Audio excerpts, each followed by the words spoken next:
Caminantes camino, bienvenidos.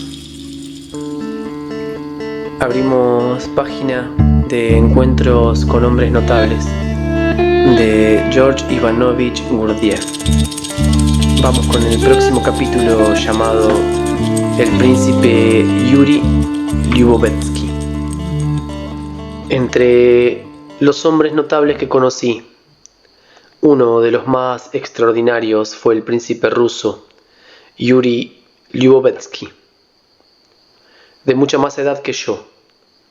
Durante mucho tiempo fue el mayor de mis compañeros y mi más íntimo amigo. Nuestro encuentro en el camino de la vida y los estrechos lazos que nos unieron durante muchos años tuvieron como causa lejana e indirecta un acontecimiento trágico que otrora había destrozado su vida familiar. En su juventud, cuando era oficial de la guardia, el príncipe se enamoró profundamente de una joven bellísima, cuyo carácter correspondía al suyo, y se casó con ella. Vivían en la casa del príncipe, en Moscú, en la calle Sadovaya. Cuando nació su primogénito, la princesa murió en el parto. El príncipe, buscando un derivativo para su dolor, se ocupó primeramente de espiritismo, esperando así entrar en comunicación con el espíritu de su amada difunta. Luego, sin darse cuenta él mismo, se acrecentó su interés por las ciencias ocultas y más generalmente por la búsqueda del sentido de la vida. Hasta tal punto se interesó que cambió por completo su género de vida. Ya no recibía a nadie, no iba a ninguna parte, y encerrado en su biblioteca estudiaba sin descanso ciertos problemas relativos al ocultismo que lo apasionaban. Un día en que estaba absorto en sus lecturas, un anciano desconocido vino a molestarlo mientras trabajaba. Con sorpresa de toda la casa, lo recibió al instante y se encerró con él en la biblioteca, donde tuvieron una larga conversación. Poco después de esta visita, el príncipe salió de Moscú y pasó desde entonces casi todo su tiempo en África, en la India, en Afganistán y en Persia.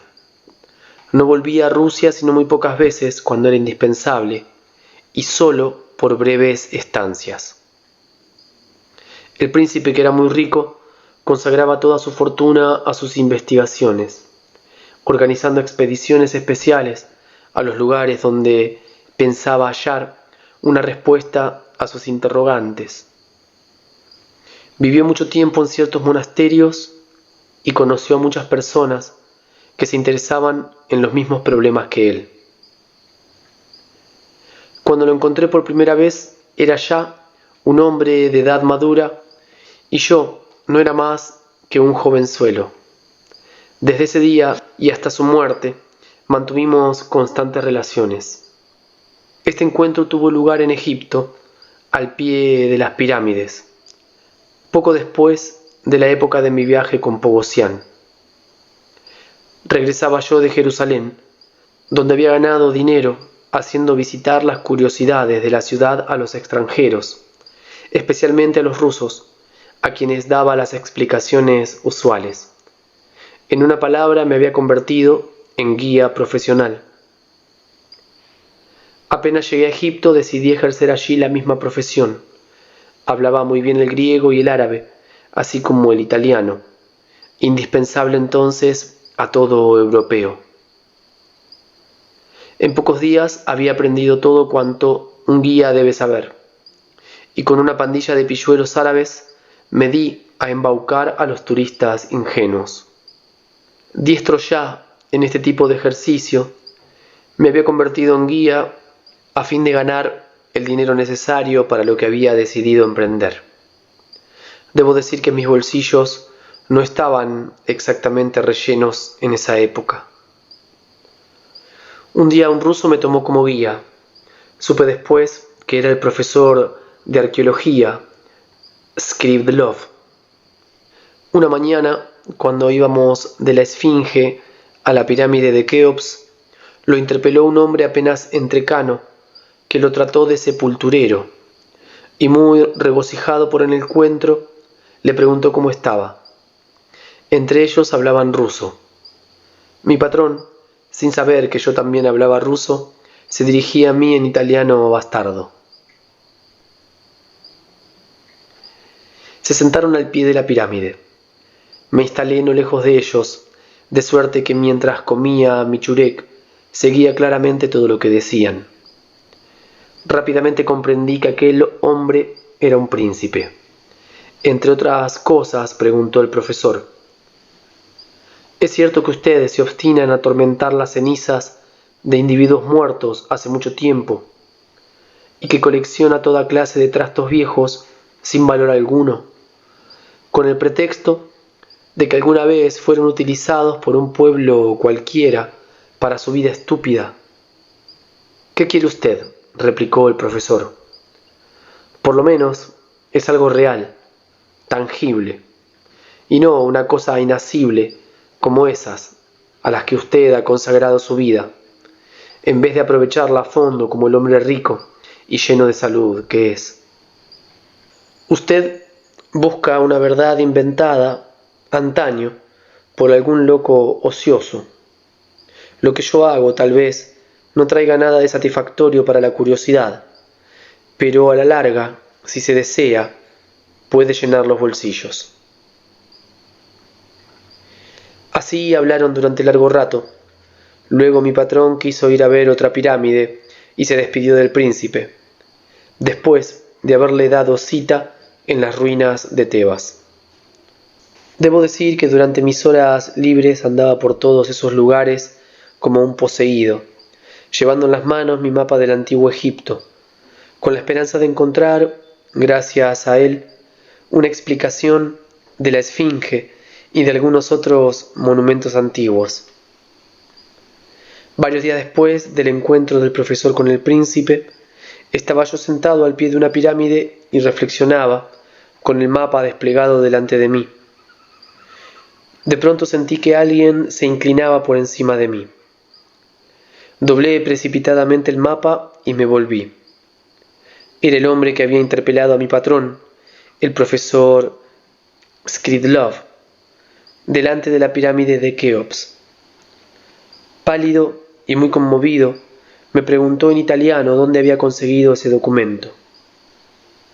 Por su cara y por el interés que demostraba por ese mapa, se me ocurrió que podía ser el príncipe de quien me había hablado el sacerdote armenio, en cuya casa había a escondidas copiado el mapa. En vez de contestar a su pregunta, le pregunté a mi vez, en ruso, si él era quien había querido comprar un mapa a cierto sacerdote. Sí, de hecho soy yo, dijo, y se sentó a mi lado. Entonces le conté quién era, cómo estaba ese mapa en mi poder y cómo yo había oído hablar de él. Empezábamos a trabar conocimiento.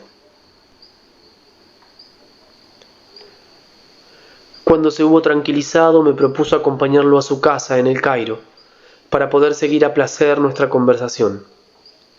A partir de ese día, el interés que teníamos en común creó entre nosotros un verdadero lazo de unión y seguimos viéndonos frecuentemente. Nuestra correspondencia no debía interrumpirse jamás. Durante todo este período, realizamos juntos varios viajes a la India, el Tíbet y a varios lugares de Asia Menor.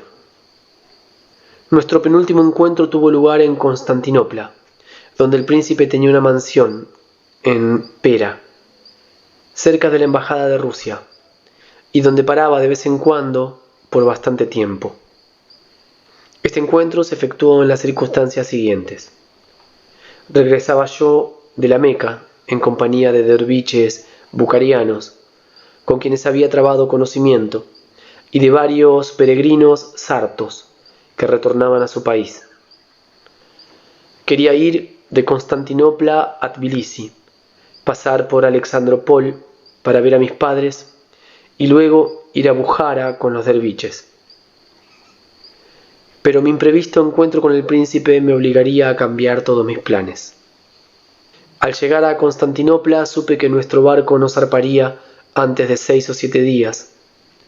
Esa espera de una semana me resultaba de lo más fastidiosa. Quedarme así, ocioso, de brazos cruzados, no tenía nada de particularmente agradable. Decidí pues aprovechar esa demora para ir a Brusa, a casa de un derviche amigo mío, y visitar al mismo tiempo la famosa Mezquita Verde. Paseando por la orilla, en Gálata, resolví ir a casa del príncipe para lavarme y cepillarme, y para ver a la simpática Mariam Badji, vieja encargada armenia del príncipe. Según su última carta, este debía de estar ya en Ceilán. Así pues, me sorprendió mucho saber que estaba aún en Constantinopla y que hasta se encontraba en su casa. Como dije, nos escribíamos a menudo, el príncipe y yo, pero no nos habíamos visto desde hacía 2 años, y fue una grata sorpresa.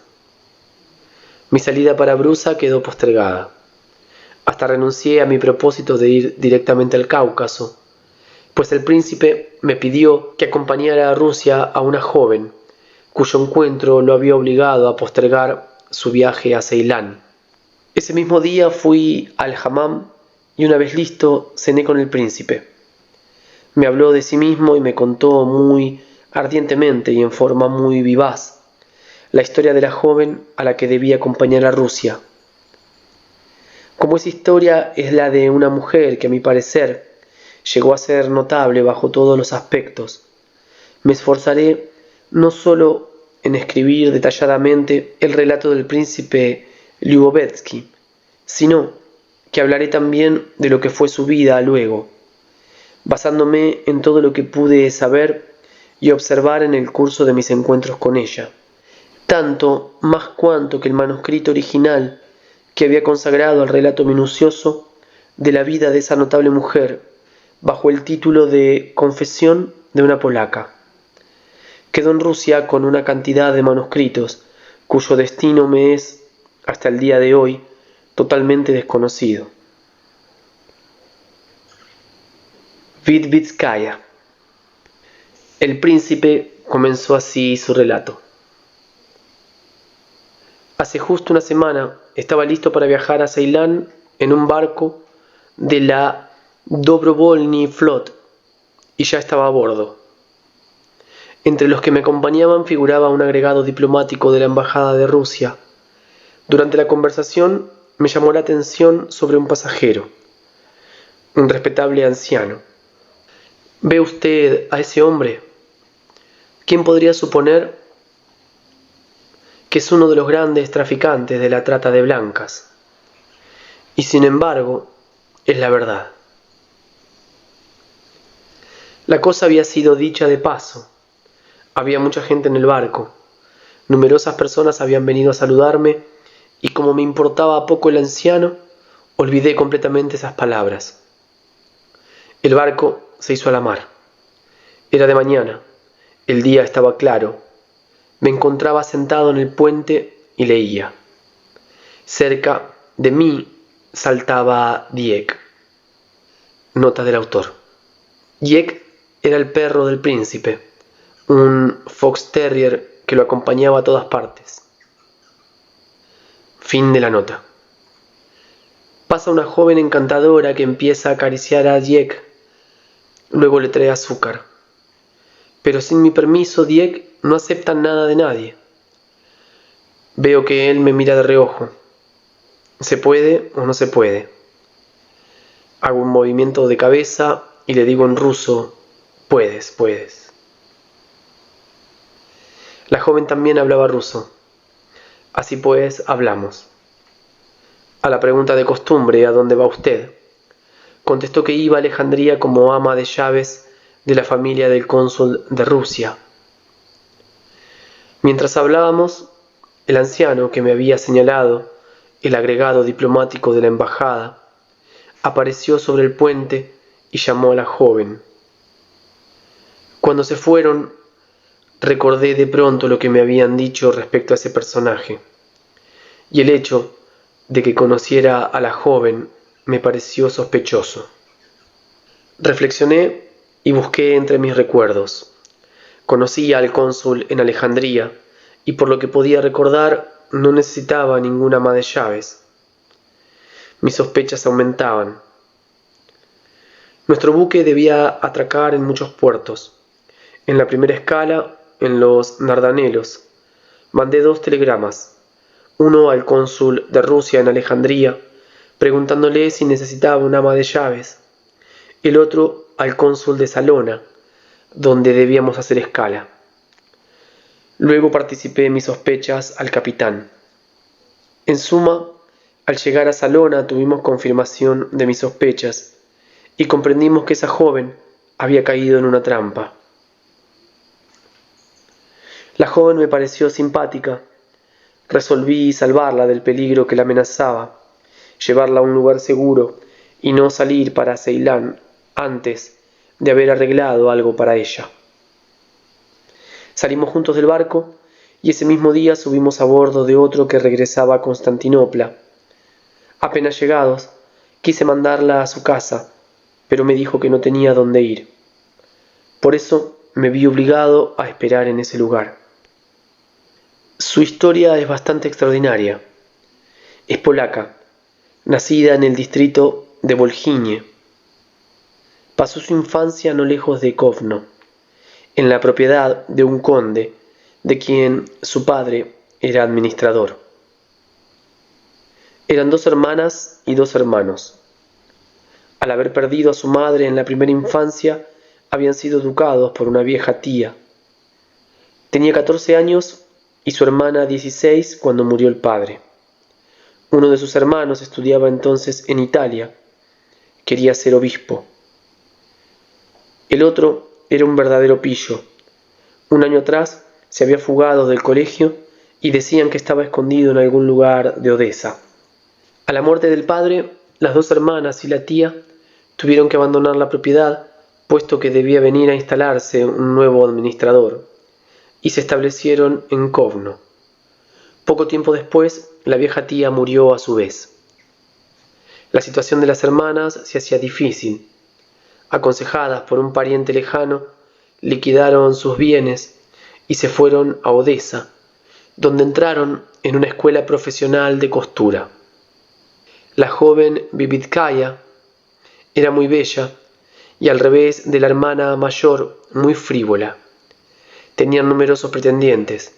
Entre ellos había un viajante de comercio que la sedujo y la llevó a San Petersburgo.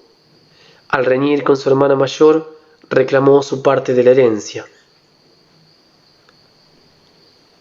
El viajante de comercio en San Petersburgo le quitó toda su fortuna y desapareció, dejándola sin ningún recurso en esa ciudad extranjera. Tras muchas luchas y vicisitudes, llegó al fin a ser la querida de un viejo senador, pero éste pronto tuvo celos de un joven estudiante y la despidió. Entonces fue presentada a la respetable familia de un doctor que la empleaba de una manera muy original, con vistas a aumentar su clientela. La esposa del doctor la había encontrado en el jardín frente al Teatro Alejandro. Se había sentado al lado de ella y la persuadió de que fuera a vivir con ellos. Luego le enseñó a ejecutar la maniobra siguiente. Debía pasearse por la perspectiva Nevsky, y cuando se le acercara un hombre, no debía despedirlo, sino al contrario, darle algunas esperanzas y permitirle acompañarla hasta la casa. Dejaba al acompañante delante de la puerta. Naturalmente, éste pedía información a la portera y se enteraba de que era la dama de compañía de la esposa del doctor.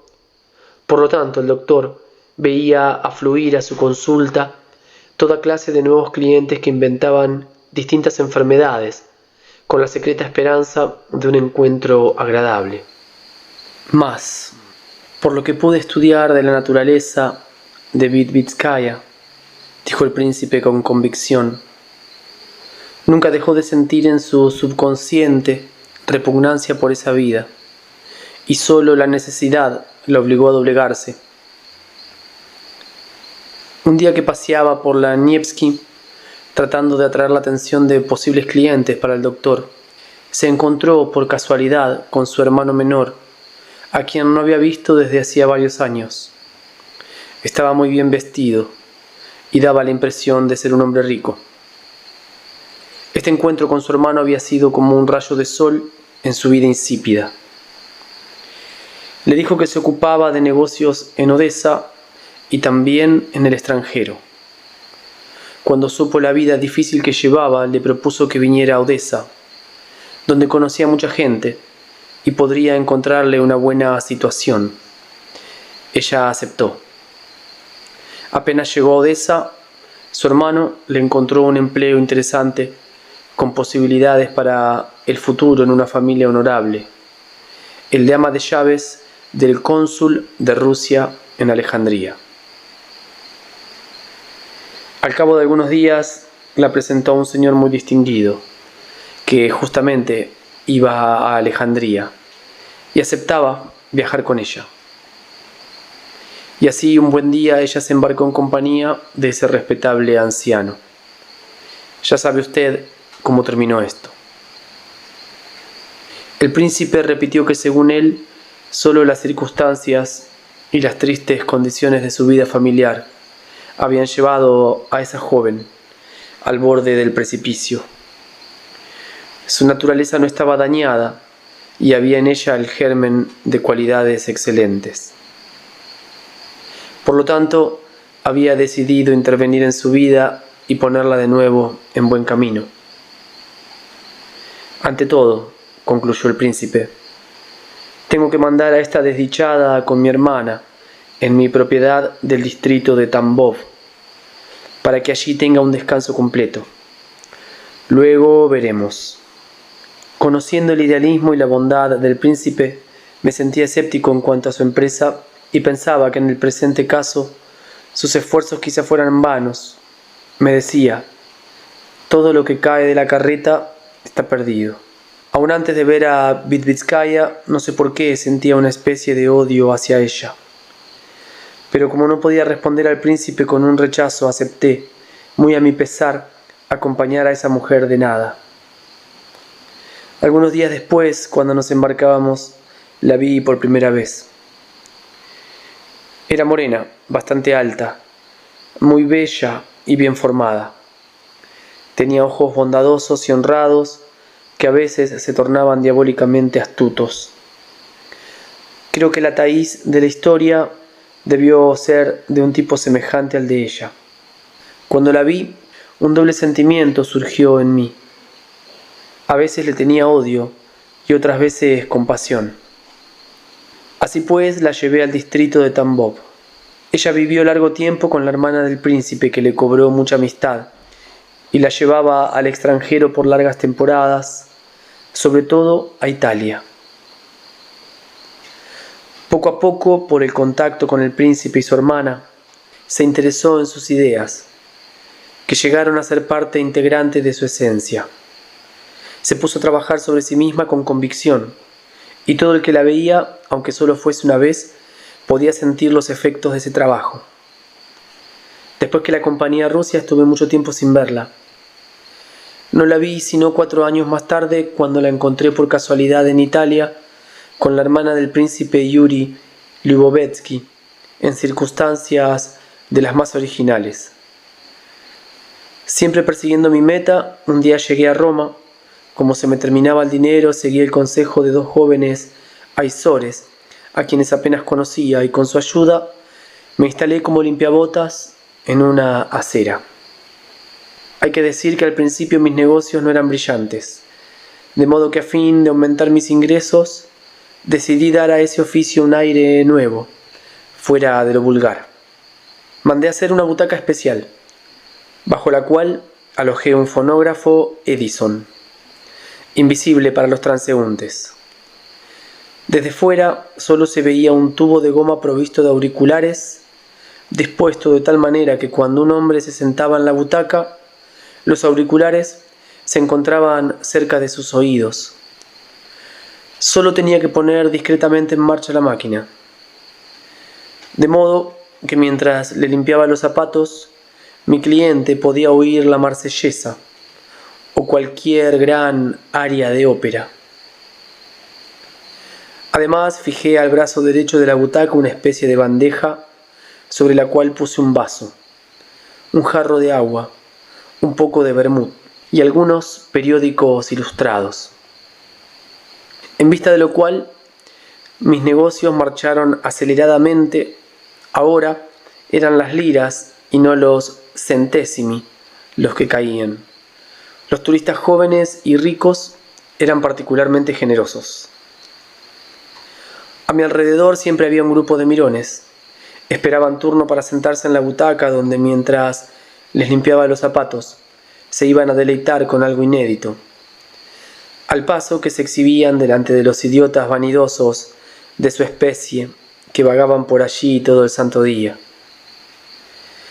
Entre el gentío que me rodeaba, observaba a menudo a una joven. Atraía mi atención porque parecía conocerla bien, pero por falta de tiempo nunca la miraba detenidamente. Un día, por casualidad, oí su voz. Estaba diciendo en ruso a la señora anciana que la acompañaba: «Apuesto a que es él». Y eso me intrigó tanto que me libré como pude de mis clientes. Fui directamente hacia ella y le pregunté, en ruso: «Dígame, por favor, quién es usted. Me parece haberla visto en alguna parte». «Sí», contestó, «soy aquella a quien usted odiaba otrora tan intensamente, que las pobres moscas que se encontraban en el campo de vibraciones de su oído caían muertas. Si recuerda usted al príncipe Liubovetsky, quizá recuerde también a la desdichada a quien acompañó de Constantinopla a Rusia». Enseguida la reconocí, como también a la señora mayor que estaba a su lado, la hermana del príncipe. A partir de ese día, hasta su salida para Montecarlo, pasé todas mis veladas con ellas, en su hotel. 1 año y medio después de este encuentro vino con el profesor Skridlov al lugar de reunión de una de nuestras grandes expediciones, y desde ese entonces participó en todas las excursiones de nuestro grupo errante. Para dar una muestra característica del mundo interior de Vitvitskaya, esa mujer que estuvo al borde de la ruina moral, pero que gracias a los hombres de calidad que tuvo la suerte de encontrar en el camino de su vida, llegó a ser tal que hubiera podido, tengo la osadía de decirlo, servir de ideal a toda mujer. Me bastará un ejemplo. Le apasionaba la ciencia de la música, y la conversación que tuvimos ella y yo en una de nuestras expediciones demostrará con qué seriedad consideraba esta ciencia. Al atravesar el centro del Turquestán, obtuvimos permiso, gracias a recomendaciones eficaces, para visitar un monasterio muy cerrado al público, donde pasamos 3 días. En la mañana de nuestra salida apareció Vitvitskaya, pálida como la muerte, llevando su brazo en cabestrillo. No pudo montar sola sobre su caballo y tuve que ayudarla con un compañero. Cuando la caravana partió, llevé a mi caballo al lado del suyo, un poco atrás de los demás. Quería enterarme de lo que había pasado y la acosé a preguntas. Pensaba que quizá uno de nuestros compañeros se habría comportado como un animal y habría osado faltarle al respeto. A ella, una mujer a quien todos mirábamos como una santa, y anhelaba descubrir quién era ese cobarde, para matarlo allí mismo, como a un vulgar perdigón, sin ni siquiera bajar de mi caballo. A mis preguntas, Vitvitskaya contestó por fin que su estado se debía solo a esa maldita música, y me preguntó si recordaba la música de la antevíspera. Si la recordaba. Veía aún a todos, sentados en un rincón del monasterio, casi sollozando al escuchar la música monótona que ejecutaban los hermanos en una de sus ceremonias. Después habíamos discutido largamente, sin que nadie pudiera explicar lo que había sucedido. Después de un momento de silencio, Vitvitskaya, por propio impulso, volvió a hablar. Lo que dijo sobre el origen de su extraño estado tomó la forma de un relato. No sé si el paisaje que nos rodeaba era particularmente admirable aquella mañana o si era por otra razón, pero lo que entonces me dijo con punzante sinceridad lo recuerdo hoy casi palabra por palabra, después de tantos y tantos años. Cada una de sus palabras se grabó con tal fuerza en mi cerebro que me parece oírla aún en este momento. Empezó así. No recuerdo si cuando era muy joven algo en la música me tocaba interiormente, pero recuerdo muy bien cómo razonaba entonces sobre el particular. Como todo el mundo temía no parecer inteligente y cuando alababa o criticaba una pieza, lo hacía únicamente con mi cabeza, aun cuando la música que oyera me fuera del todo indiferente. Cuando se me pedía mi opinión me declaraba, según las circunstancias, en pro o en contra. A veces cuando todos se deshacían en elogios, tomaba el partido inverso, utilizando cuantas palabras técnicas conocía, a fin que la gente pensara que no era una persona cualquiera, sino una persona instruida, capaz de juzgarlo todo. Otras veces hacía coro con los demás para condenar la pieza pensando que, ya que la criticaban, había seguramente en ella algo que ignoraba pero que había que criticar. Por el contrario, si la aprobaba, era diciéndome que el autor, fuera quien fuera, puesto que su profesión era componer música, no la hubiera hecho pública si la pieza no lo hubiese merecido. En una palabra, nunca fui sincera para conmigo misma ni para con los demás. En el elogio o en la crítica, sin, por otra parte, sentir ningún remordimiento de conciencia. Más tarde, cuando la vieja hermana del príncipe Liubovetsky me tomó bajo el ala, me convenció de que estudiara el piano, pues para ella toda mujer inteligente y de buena educación debía tocar dicho instrumento. Para complacer a la querida anciana me consagré por entero al estudio del piano. Al cabo de 6 meses tocaba ya lo bastante bien como para que me invitaran a participar en un concierto de beneficencia, y todos los amigos que asistieron a él me colmaron de elogios, extasiándose con mi talento. Un día, cuando acabé de tocar, la querida anciana se sentó a mi lado y me dijo con mucha seriedad y solemnidad que ya que Dios me había concedido un don semejante, sería un gran pecado descuidarlo y no permitirle desarrollarse por completo. Añadió que ya que había empezado a aprender música, tenía que llegar a conocerla a fondo, para no tocar como cualquier María Ivanovna. Me aconsejaba, pues, estudiar ante todo la teoría de la música y aún, si fuera necesario, prepararme para los certámenes. A partir de ese día hizo traer toda clase de obras sobre música y hasta fue a Moscú a comprarme algunas. En poco tiempo las paredes de mi sala de estudio se llenaron de grandes librerías repletas de libros y obras musicales.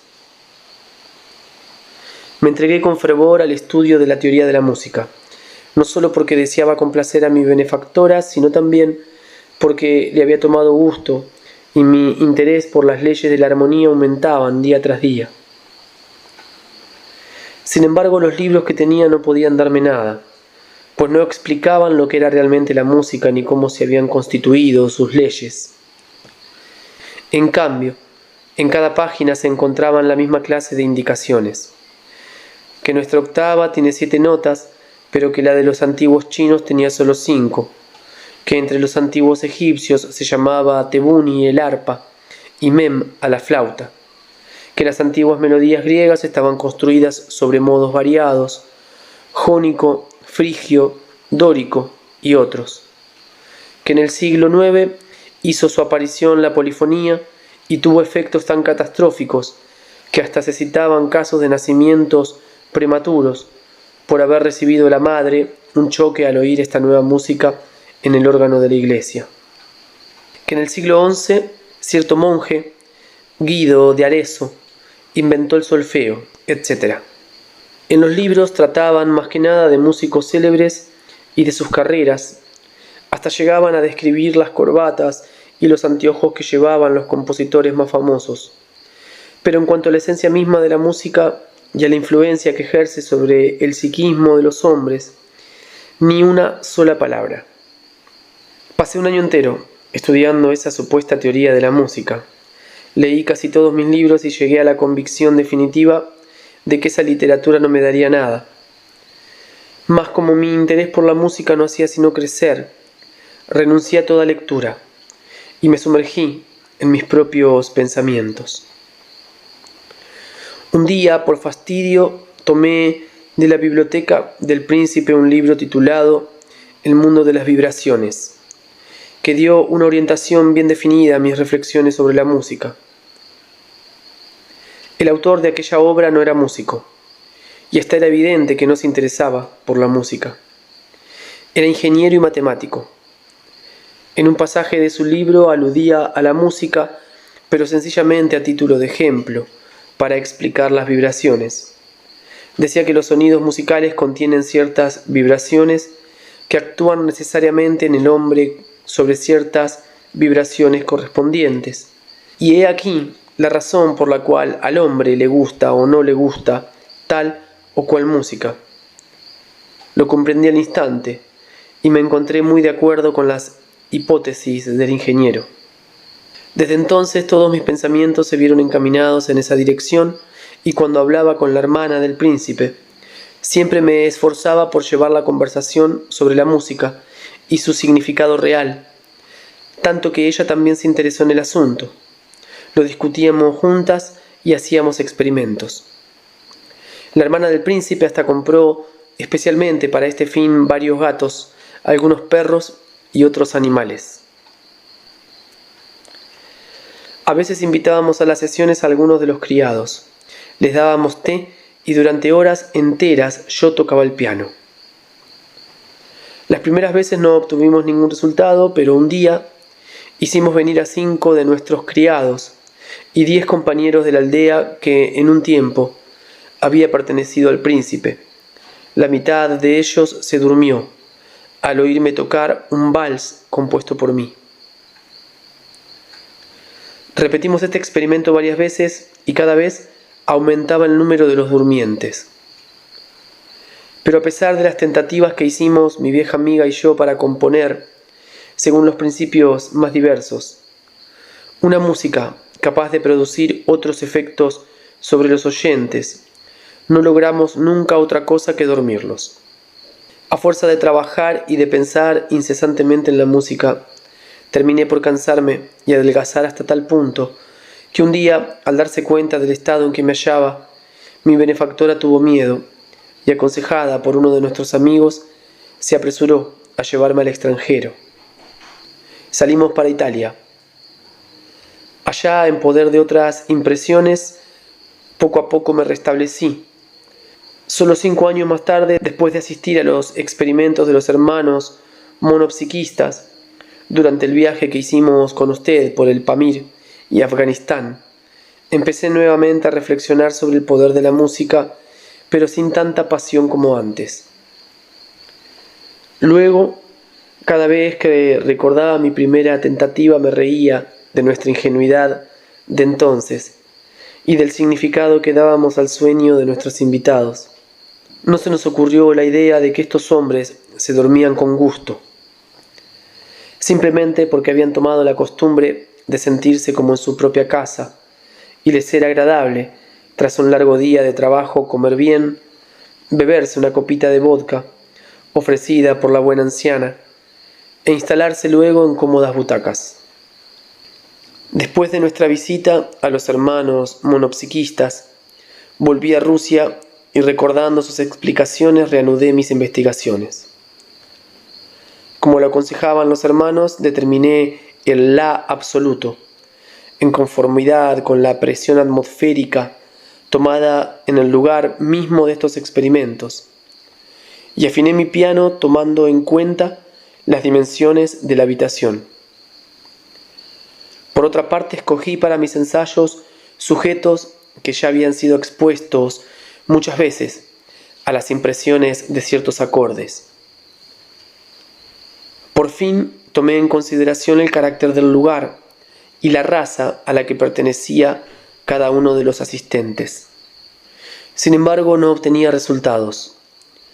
Mejor dicho, no lograba, apoyándome en una sola y misma melodía, despertar un sentimiento igual en todos los oyentes.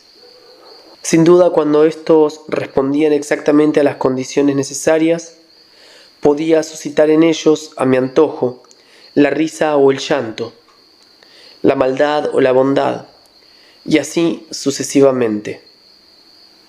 Pero en los hombres de raza mezclada, o cuando el psiquismo de un sujeto salía algo de lo común, las reacciones diferían de nuevo, y fuesen cuales fueren mis esfuerzos, no podía lograr hacer aparecer en todos, sin excepción, con ayuda de una sola y misma música, el humor que deseaba.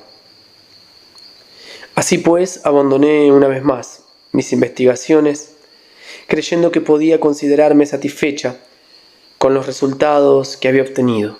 Pero he aquí que anteayer esa música casi sin melodía suscitó el mismo estado en todos nosotros, que pertenecemos a razas y a nacionalidades del todo diferentes, y hasta de carácter, tipo, costumbres y temperamentos opuestos. Explicar el hecho con el sentimiento de rebaño no viene al caso, puesto que según nos los han demostrado experimentos recientes, no existe ese sentimiento en ninguno de nuestros compañeros, gracias al trabajo que han logrado hacer sobre sí mismos. En suma, no había anteayer nada que pudiera provocar ese fenómeno, o que pudiera explicarlo. Pero después de la música, cuando volví a mi habitación, se despertó en mí el intenso deseo de conocer la causa real de este enigma que había representado para mí, durante tanto tiempo, un rompecabezas. No pude dormir en toda la noche, tanto me atormentaba la necesidad de comprender lo que eso podría significar, y no paré de interrogarme todo el día siguiente. Hasta perdí el apetito. No he comido ni bebido nada.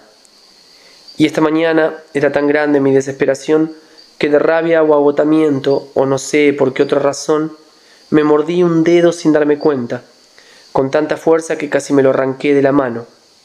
Por eso tengo el brazo en cabestrillo. Me duele tanto que apenas puedo sostenerme en el caballo. Su relato me conmovió mucho.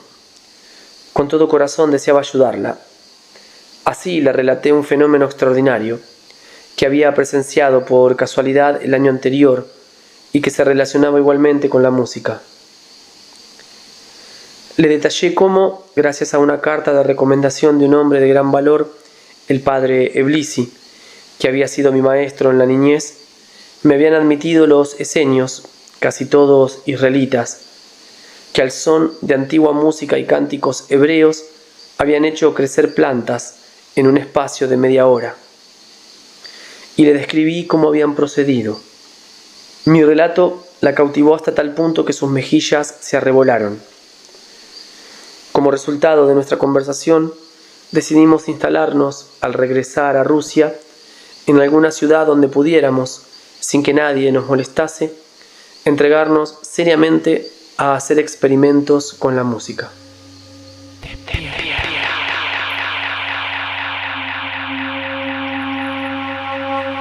Final de la lectura de esta primera parte del capítulo sobre el príncipe Yuri Lyubovetsky.